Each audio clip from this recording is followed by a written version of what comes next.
德意志的千年之路，从史前日耳曼到帝国统一。欢迎光临深邃视野，我是您的历史导航员劳伦斯星辰。讲了几期的入门的人类学知识，是为了让大家能够从另一个角度认识历史。那些纷争，那些夙愿，那些历久不息的隔阂，究竟源自何方？我们今天继续法国大革命和拿破仑时代后的欧洲历史。当欧洲在2次世界大战中自毁长城，当亚洲在殖民与革命中反复撕裂，只有一个神奇的国家2度从废墟中站起，2度成为欧洲经济的引擎，它就是德国。你可能知道，它有200多年的工业传奇，产生了无数的哲学家、科学家、艺术家，知道它2次挑起世界大战，又2次奇迹般崛起。但你真的了解德意志的根源吗？他们到底是什么人？来自哪里？为什么这片土地直到1871年才真正统一？为什么它总是充满了张力与矛盾？为什么它最终成为了欧洲的第1强国？要回答这些问题，我们必须穿越2000年的时光，从远古时代史前的森林和沼泽开始。1. 查理曼之前，德意志的土地与人种。在查理曼加冕为罗马人的皇帝之前，德意志这片土地已经历了数千年的文明演进与人种变迁。要理解德意志的起源，必须回溯到更古老的年代。让我们先看看史前与青铜时代印欧人的到来。德意志地区的人类活动可以追溯到旧石器时代，尼安德特人的遗迹在尼安德河谷被发现，证明早在4万年前这里就有人类居住。新石器时代，农耕文化从东方传入，带状陶器文化人群在多瑙河、易北河和莱茵河流域建立了最早的定居点。在德国的一个洞穴中，考古学家发现了改写人类历史的遗骨，智人到达欧洲的时间比此前认为的一下子早了7500年，这意味着智人和尼安德特人在这片土地上共存了数千年。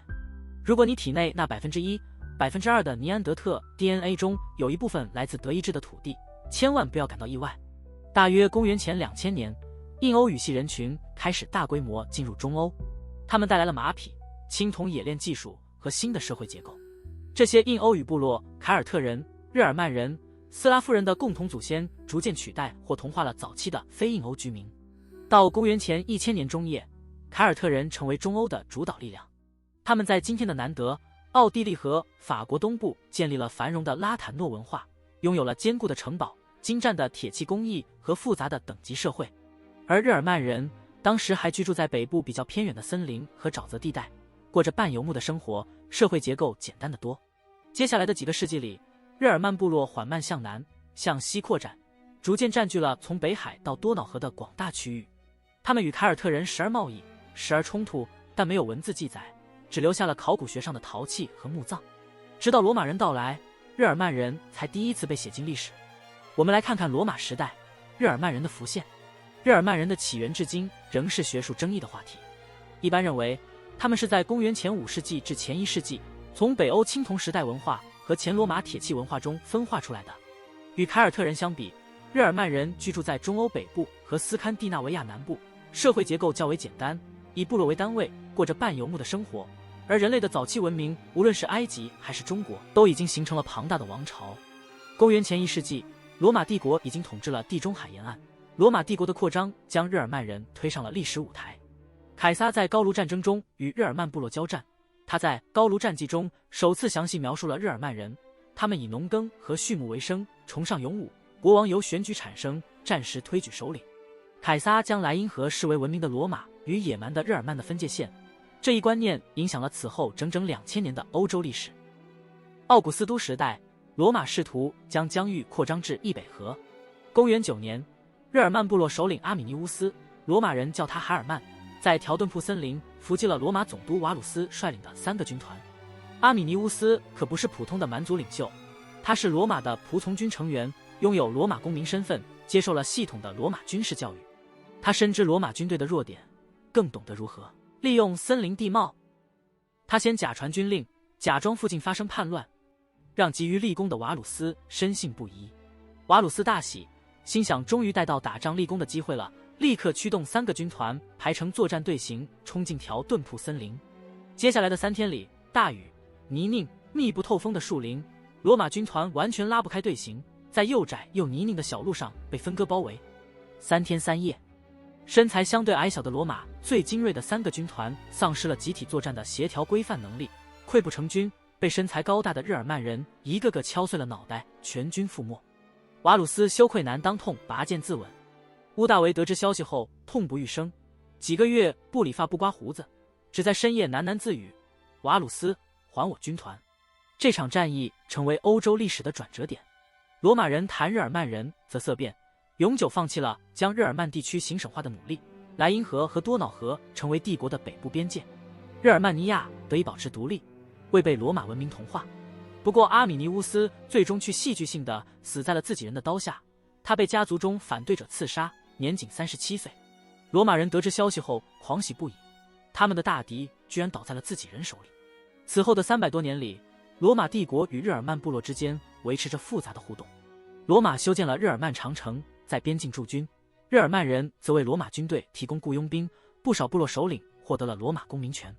与此同时，日耳曼社会经历了深刻变化，部落规模扩大，形成了法兰克人、阿勒曼尼人、萨克森人、哥特人、汪达尔人、勃艮第人等大型族群。部落联盟的雏形开始出现，与罗马的接触加速了其从原始社会向等级社会的转型。然后，罗马无论如何也不会想到，他们的灭亡居然来自他们心目中的野蛮人。我们来谈谈民族大迁徙，日耳曼人的西进与法兰克人的崛起。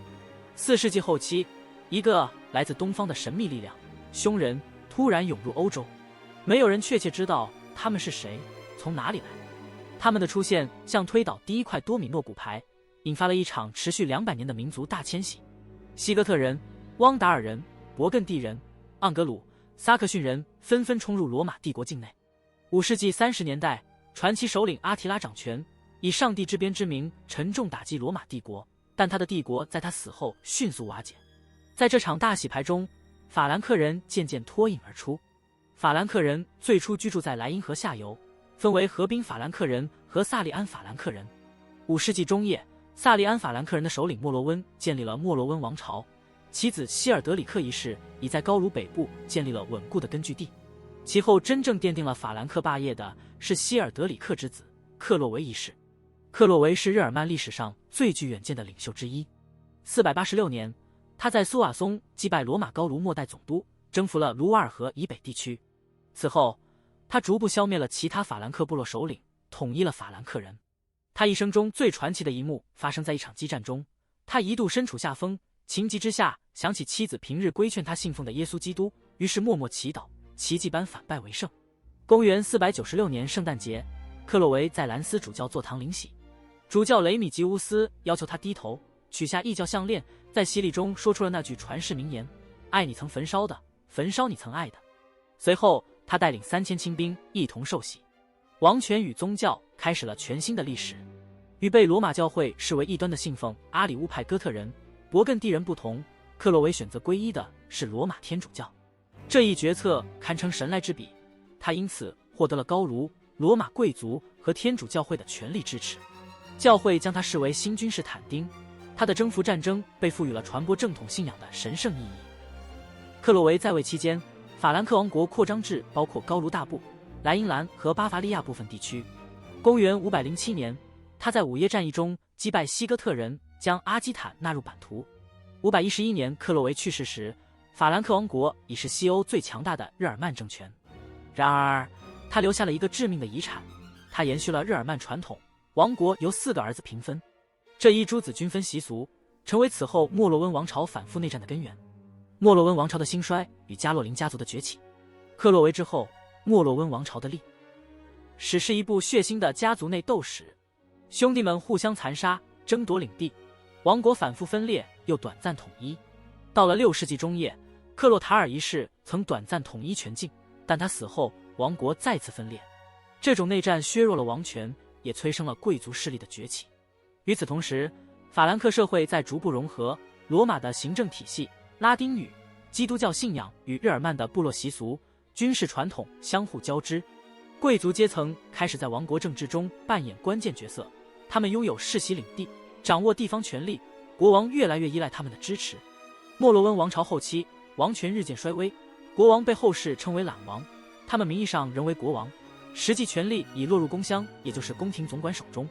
正是在这一背景下，加洛林家族登上了历史舞台。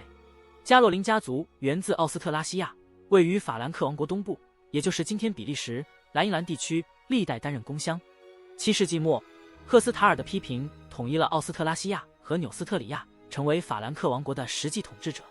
他的儿子查理马特，绰号铁锤，在公元732年的图尔战役中击败阿拉伯军队，阻止了伊斯兰势力向欧洲腹地的扩张，声威大振。查理马特还推行了军事改革，大规模分封土地以换取骑兵服役，为日后欧洲封建制度奠定了基础。751年，查理马特之子矮子批评在教皇支持下废除了最后一位莫洛温国王，自立为王，开创加洛林王朝。教皇之所以支持批评，是因为伦巴第人当时正威胁罗马，而拜占庭帝国无力援助。批评投桃报李，2次远征意大利，将从伦巴第人手中夺得的拉文纳地区及周边领土赠与教皇，史称批评献土，奠定了教皇国的领土基础。768年，矮子批评去世，妻子查理和卡洛曼平分王国。771年，卡洛曼去世，查理成为唯一的国王。这位后来被称为查理曼的君主，将把法兰克王国推向前所未有的巅峰，也将日耳曼与罗马、基督教融于一炉。公元800年圣诞节，查理曼在罗马圣彼得大教堂做弥撒，身边的教皇利奥3世刚刚在不久前面临暗杀危机时被查理曼救下，突然从宝座上起身，绕到查理曼背后，将一顶古罗马皇帝的金冠戴在他的头上。全场鸦雀无声，查理曼的脸上没有任何得意或欣喜。据说他对教皇的行为完全没有预料，甚至流露出不悦。他不希望后世认为自己的皇位是教皇恩赐的，而非凭实力取得的。但不管怎样，一个被罗马视为蛮族的日耳曼首领，在圣诞之夜成了罗马人的皇帝。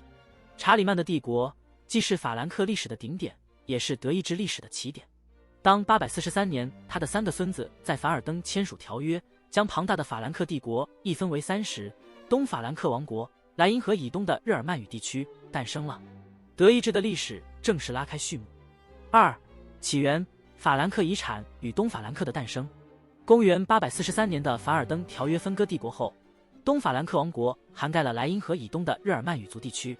然而，当时并不存在德意志这个概念，人们自称法兰克人、萨克森人、巴伐利亚人或阿勒曼尼人，他们讲着不同的日耳曼方言，遵循着各自的部落习俗，对一个统一的德意志民族毫无认同。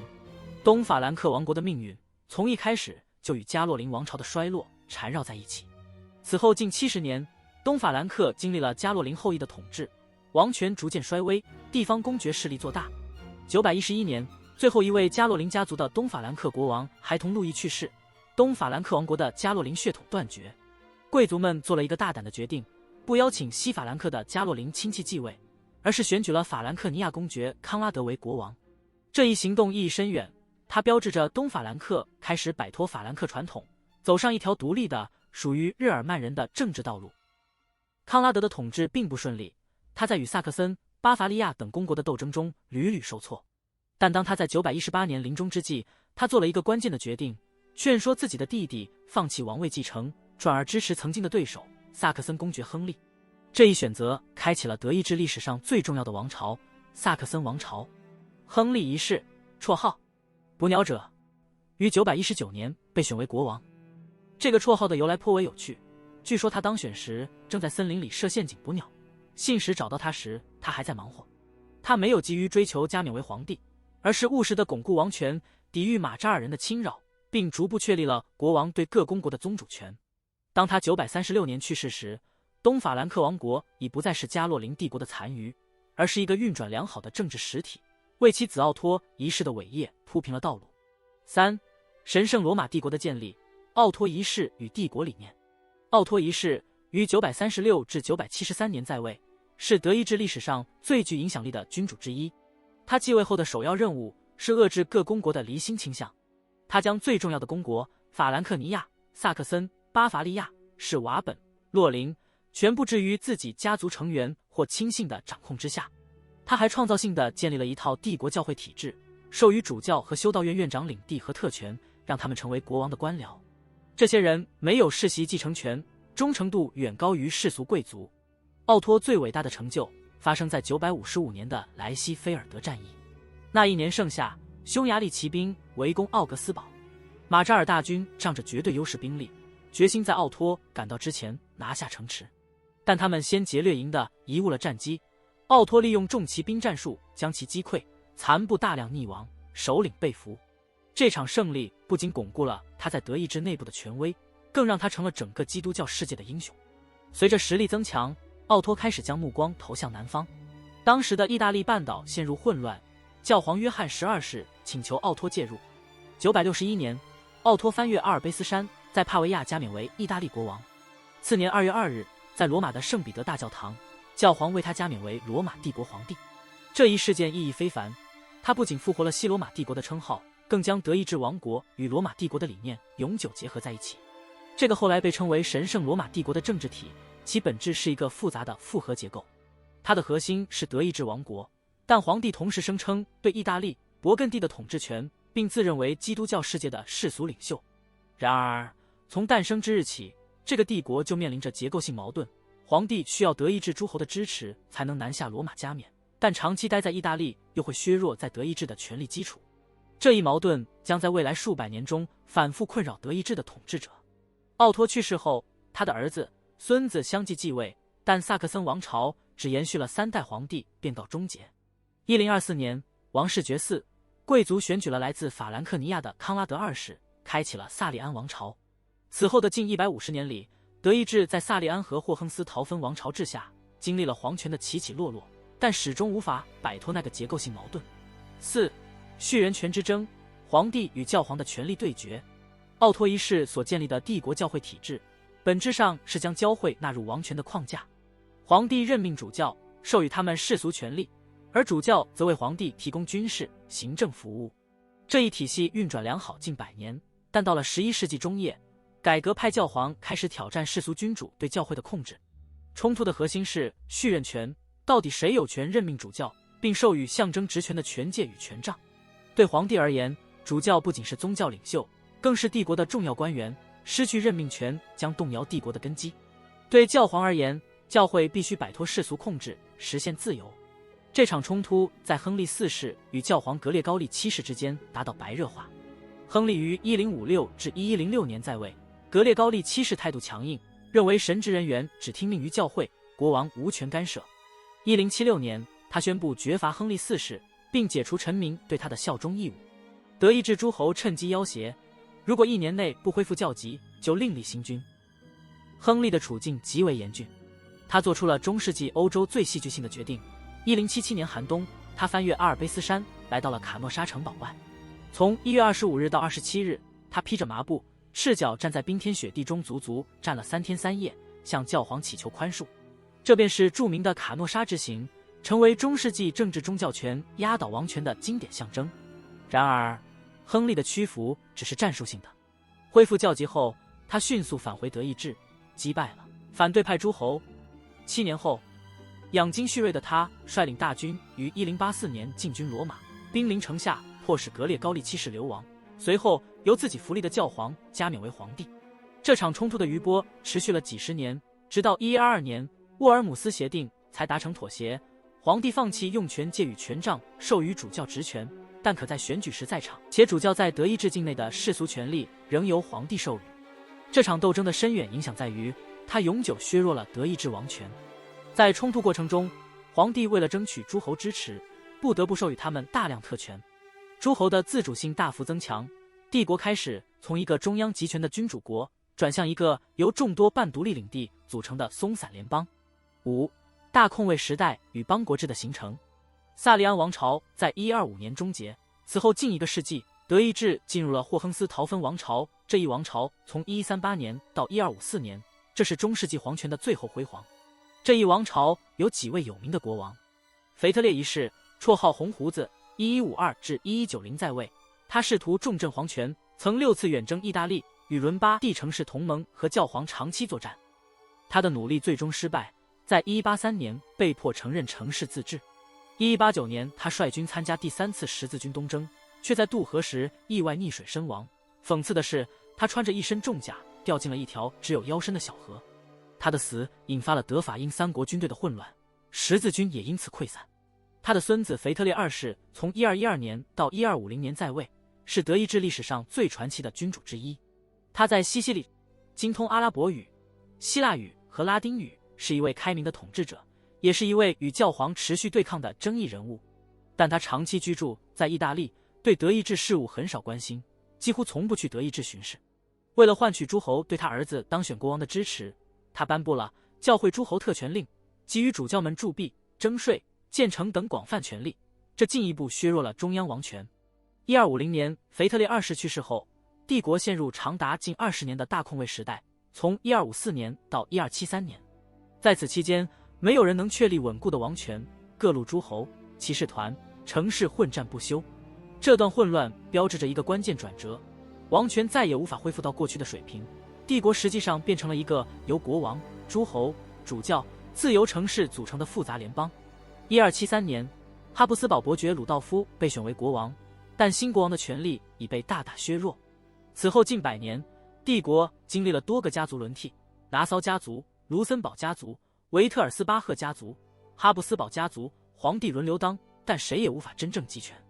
更重要的是，1356年，卢森堡王朝的查理4世皇帝颁布了德意志历史上最重要的宪政文件《金禧诏书》。诏书正式确立了7大选帝侯制度，美因茨、科隆、特里尔3位大主教，加上波西米亚国王、莱茵普法尔茨伯爵、萨克森公爵和勃兰登堡藩侯。这7位选侯拥有选举国王的专属权利。诏书还明确规定，各选侯拥有领地内的关税、铸币、采矿和食盐贩卖权。金禧诏书标志着邦国制正式形成，皇帝从此成了一个被诸侯集体管理的虚君，德意志的统一从此遥不可及。此后近200年，帝国进入了一个相对稳定的时期。哈布斯堡家族长期占据皇位，但他们更多的关注自己领地的扩张，而非帝国的整合。一场改变历史的宗教改革的风暴正在酝酿。6. 宗教改革，德意志的分裂与转型。1517年10月31日，一位名不见经传的奥古斯丁修道士马丁·路德在维滕贝格城堡教堂门上张贴了95条论纲，批评教皇犯卖赎罪券。这是一种号称可以代赎炼狱刑罚的票据。据说路德写下论纲时根本没想造反，只是作为神学教授提出学术讨论。但他不知道，印刷术已经让他的文字能在2周内传遍德意志。路德的核心理念，唯独圣经、唯独信心、唯独恩典，迅速在德意志引起共鸣。这不仅因为其神学内涵，更因为它触及了德意志社会积压已久的不满。教会财富惊人，罗马教廷对德意志教区横征暴敛，教会法庭随意干预世俗事务。路德的宗教改革很快就从一场神学辩论演变为社会和政治运动。然而，宗教改革的命运取决于政治力量的博弈。当时的皇帝查理5世是欧洲最强大的君主，于1519年到1556在位。他继承了西班牙、勃艮第、奥地利、低地国家以及美洲殖民地。作为虔诚的天主教徒，他决心维护帝国和教会的统一。但他的帝国太大，麻烦太多，他需要同时对付法兰西国王、奥斯曼帝国的西进威胁以及德意志诸侯的离心倾向。1521年，他在沃尔姆斯帝国议会传唤路德，要求他撤回著作。路德拒绝了，除非以圣经和理性说服我，否则我不能也不愿撤回任何东西。查理5世宣布路德为帝国罪犯，但萨克森选侯腓特烈3世巧妙地把路德藏到了瓦尔特堡，使其免遭逮捕。在那里，路德干了一件惊天动地的事，把圣经从希腊语翻译成德语。这不是学术翻译，而是盗版。他让每个德意志平民都能用自己的母语阅读上帝的话。这就是新教的起源。此后30年，宗教改革迅速蔓延，许多诸侯趁机扩张权力，他们没收教会财产，建立国家教会，把主教和修道院的权力收归己有。与此同时，1524至1525年的德意志农民战争爆发，农民们把路德的基督徒自由理解成社会革命的号角。路德严厉谴责农民暴动，主张诸侯镇压，这一立场让他失去了部分底层支持，却赢得了诸侯的信任。经过几十年的战争和谈判，1555年的奥格斯堡宗教合约确立了教随国定原则，每个诸侯有权决定自己领地的宗教信仰，天主教或路德宗，不愿皈依的臣民可以迁出。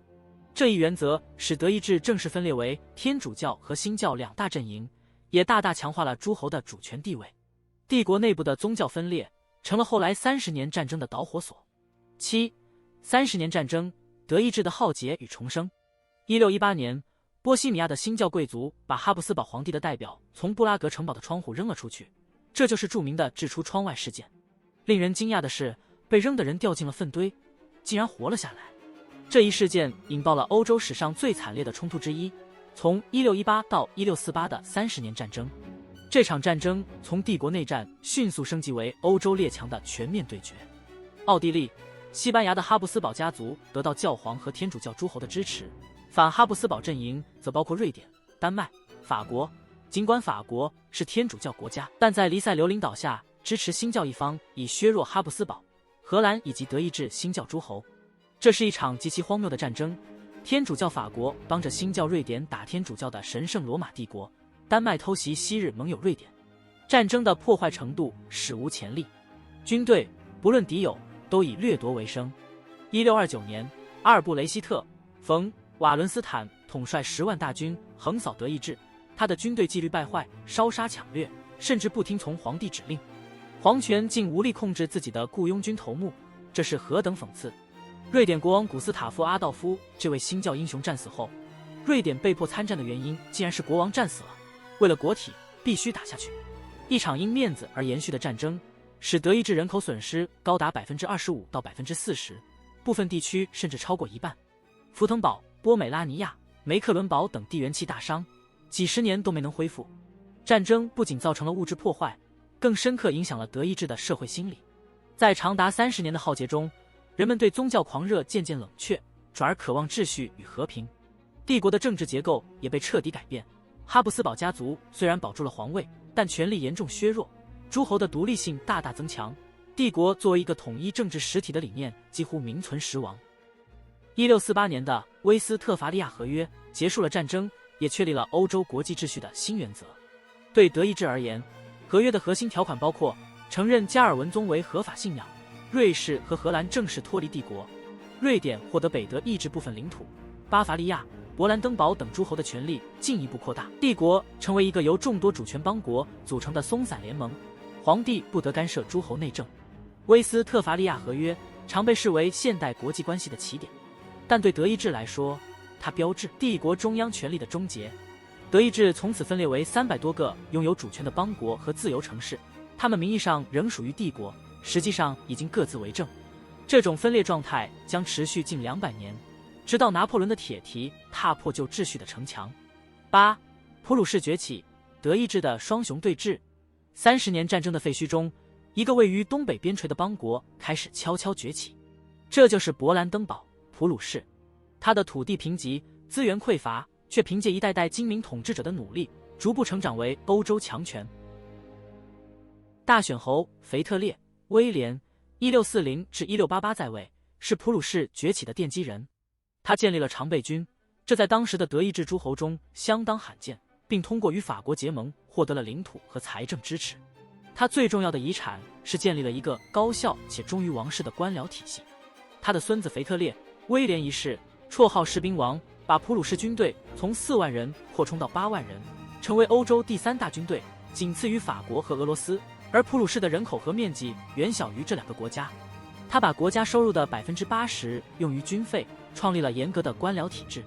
他生活极度节俭，唯一的爱好是检阅身高惊人的巨人卫队，甚至不惜重金从欧洲各地购买高个子男人。他本人粗鲁，不喜文化，却为普鲁士建立了一套能以有限资源维持强大武力的制度。真正让普鲁士跻身欧洲强国之列的是他的儿子腓特烈二世，后人尊称腓特烈大帝，1740至1786在位。他深受启蒙思想影响，是一位长笛演奏家、作曲家、哲学家，却继承了庞大的战争机器。他继位后不久，便以奥地利王位继承战争为由，出兵占领了富庶的西里西亚地区。7年战争从1756年到1763年，普鲁士面对奥地利、法国、俄罗斯、瑞典4国围攻，几乎亡国。但凭借腓特烈的军事天才、普鲁士军队的铁血纪律，以及俄国沙皇彼得3世在关键时刻突然倒戈，上演了著名的勃兰登堡王室奇迹，最终保住了西里西亚。值得一提的是，这位沙皇是腓特烈的狂热崇拜者。腓特烈大帝修建了无忧宫，与伏尔泰密切交往，却又说统治就是不断的算计。这种理想与现实的巨大反差，才是普鲁士最真实的气质。在他的治下，普鲁士从一个边陲小邦一跃成为欧洲最受瞩目的强权之一，也确立了军队拥有国家而非国家拥有军队的独特传统。在普鲁士，法律高于王权，这是非常先进的思想。我给大家讲一个腓特烈大帝与磨坊的事件。无忧宫旁的风车磨坊发出嘎吱声，国王提出收购，遭磨坊主拒绝。腓特烈二世威胁要动用王权征收，磨坊主告到柏林最高法院，法院判决腓特烈败诉。普鲁士国王不得不接受王权高于法律。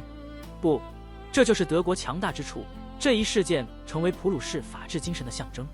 与普鲁士对峙的是奥地利哈布斯堡王朝。1740年，玛利亚·特蕾莎继位后，奥地利进行了一系列改革，试图增强中央集权，以应对普鲁士的挑战。此后几十年，德意志的命运在很大程度上取决于这两个强权的对抗。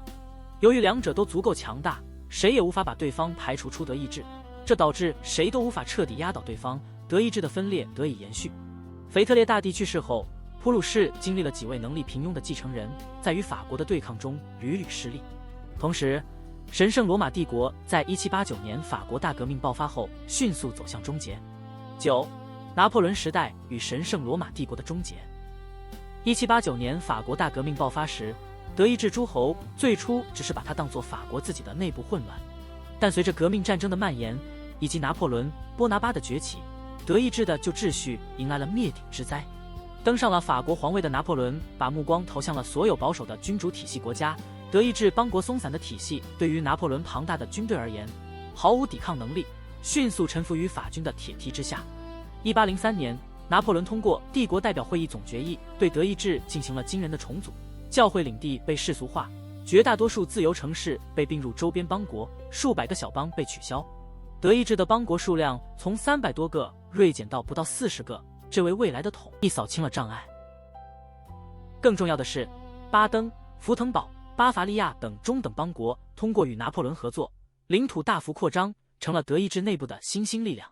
1806年8月6日，神圣罗马帝国皇帝弗朗茨二世在拿破仑的压力下宣布放弃皇位，解散帝国。这个延续了近1000年的政治体，在没有什么哀悼中悄然终结。但对大多数德意志人来说，帝国的终结并不令人惋惜，它早就是一个空洞的框架。帝国的终结标志着一个新时代的开始，德意志不再有一个名义上的最高权威，它必须在拿破仑的欧洲新秩序中重新定位自己。耶拿战役中，拿破仑以9万法军对阵12万普鲁士军队，法军的重炮和先进的战术无异于摧枯拉朽，仅用2周就将其彻底击溃。老旧的普鲁士军队像纸糊一样彻底倒塌，耻辱的烙印也正是德意志重生的开始。沙恩霍斯特领导军事改革，废除贵族垄断军官职位，实行征兵制，建立总参谋部。威廉·冯·洪堡创办柏林大学，开启现代高等教育，大力研究科学技术。拿破仑虽然征服了德意志，却把现代民族尊严国家意识的种子埋在德意志土壤中。1806年，拿破仑成立的莱茵联邦包括了16个德意志邦国，实际上将他们变成了法国的卫星国。1812年，拿破仑远征俄国惨败，普鲁士趁机反戈，加入反法同盟。1813年10月，莱比锡城附近爆发了德国历史上最惨烈的战役之一——奥普瑞联军对阵拿破仑法军。拿破仑军队中甚至包括从莱茵联邦征召的德国人，这是一场真正的同胞相残。激战4天后，联军获胜，拿破仑仓皇逃回巴黎。这场战役被称为民族大会战，拿破仑帝国丧钟敲响，德意志民族意识不可逆转的觉醒。10. 维也纳体系与德意志邦联的困境。1814年到1815年的维也纳会议，试图为后拿破仑时代的欧洲建立持久和平。对德意志问题，与会大国，尤其是奥地利首相梅特涅的目标是建立一个既足以抵御法国侵略，又不至于威胁奥地利主导地位的德意志政治框架。会议的产物是德意志邦联，从1815年建立，一直延续到了1866年，足足经历了半个世纪。它是一个由39个邦国后减至35个组成的松散联盟。邦联设有联邦议会，但议会不是民主机构，而是各邦国使节的会议，奥地利担任主席。邦联没有统一的行政、司法或财政机构，没有共同的军队，也没有统一的关税政策。它存在的意义更多是维护现状，防止革命和统一。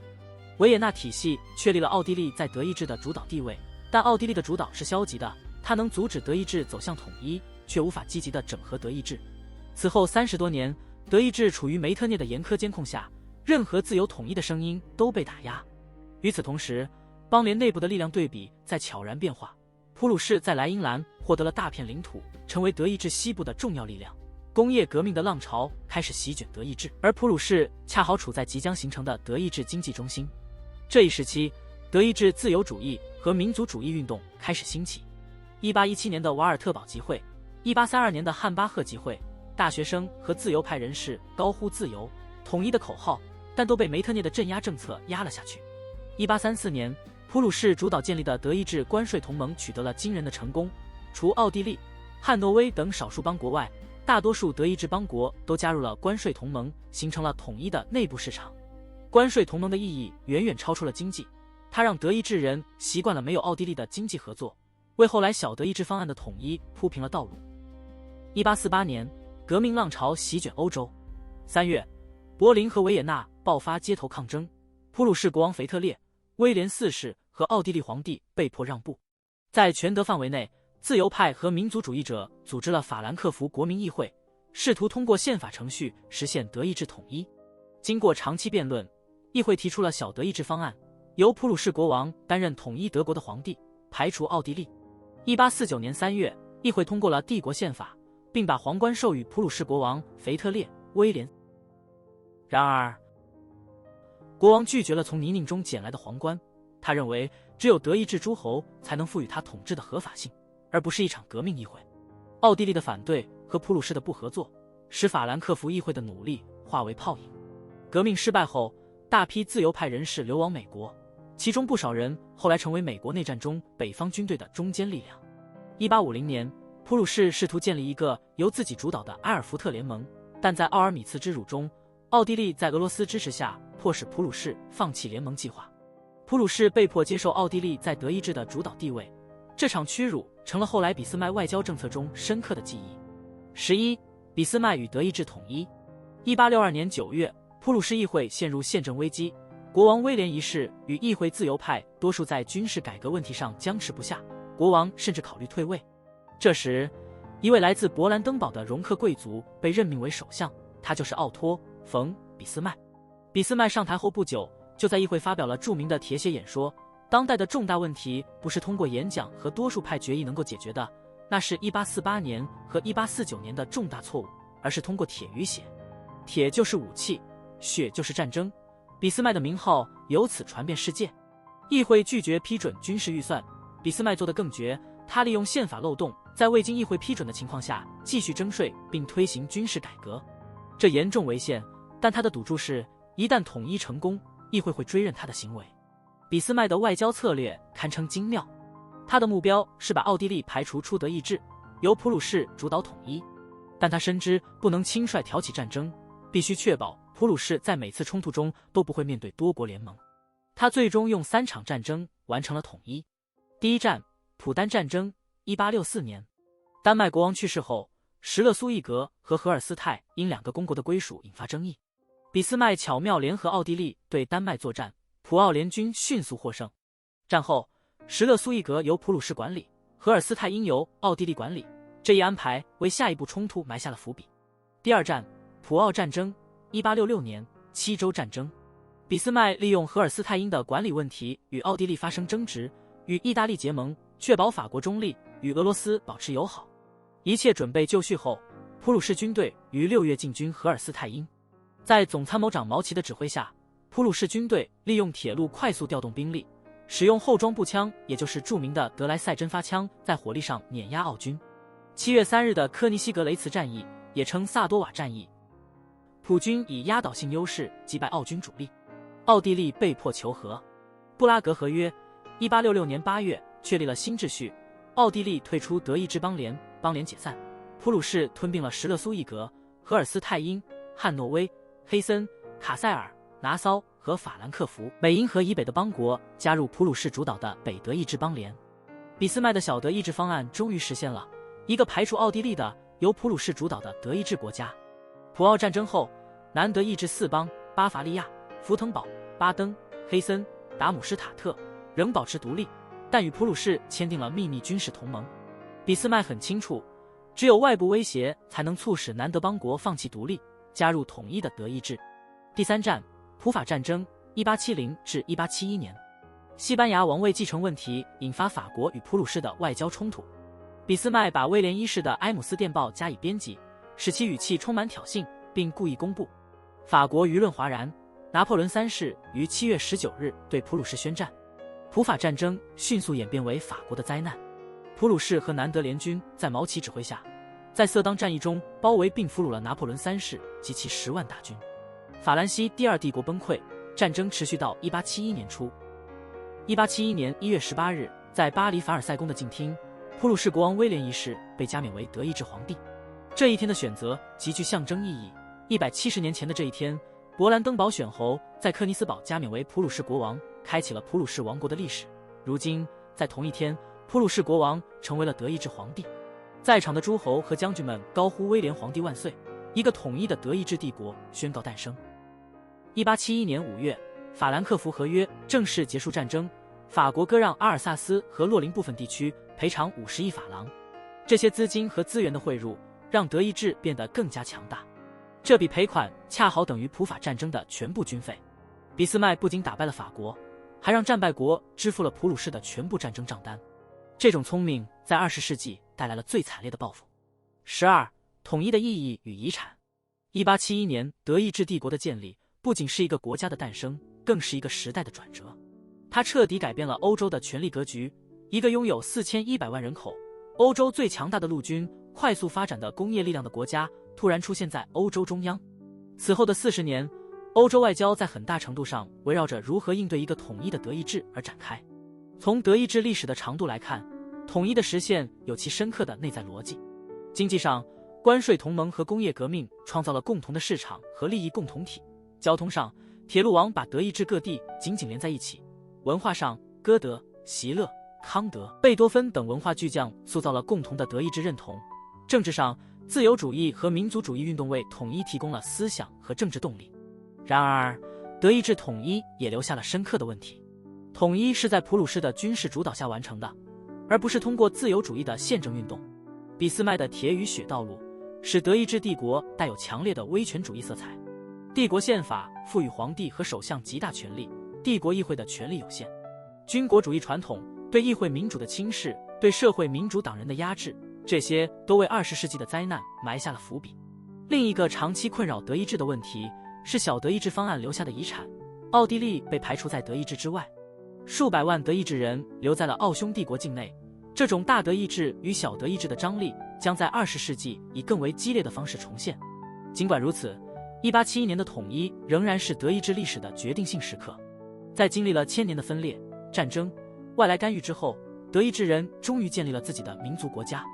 这个国家虽然远非完美，但它的诞生标志着德意志从一个地理概念真正成为一个政治现实。从史前日耳曼部落的迁徙，到843年凡尔登条约分割法兰克帝国，再到1871年凡尔赛宫静厅的帝国宣告，德意志走过了1000多年的漫长道路。这条道路充满了曲折与矛盾，日耳曼与罗马的碰撞，帝国与邦国的张力，皇帝与教皇的争斗，宗教改革的撕裂，30年战争的浩劫，拿破仑时代的重塑，革命与保守的对抗。但在经济整合、民族觉醒与俾斯麦现实政治的合力下，德意志终于走到了统一。统一的德国从此成为欧洲舞台上不可忽视的主导力量之一。它的崛起带来了欧洲经济的繁荣与文化的兴盛，也埋下了20世纪2次世界大战的伏笔。德意志的1000年之路，说到底是一场关于何谓德意志的漫长探索。这个问题在1871年获得了一个答案，但绝非最终答案。在之后的岁月中，德意志还将经历魏玛共和国的尝试、纳粹的极端民族主义、冷战的分裂，直到1990年再次统一。每一次变迁都是对那场1000年探索的继续书写。感谢您陪我走完这一段1000年旅程。用不到1个小时的时间讲完德国的发展史是非常不容易的。以人为鉴，可以明得失；以史为鉴，可以知兴替。如果您对德意志历史还有更多好奇，欢迎在评论区留言，我们一起讨论。别忘了点赞、订阅、分享。我是劳伦斯星辰，我们下期再见。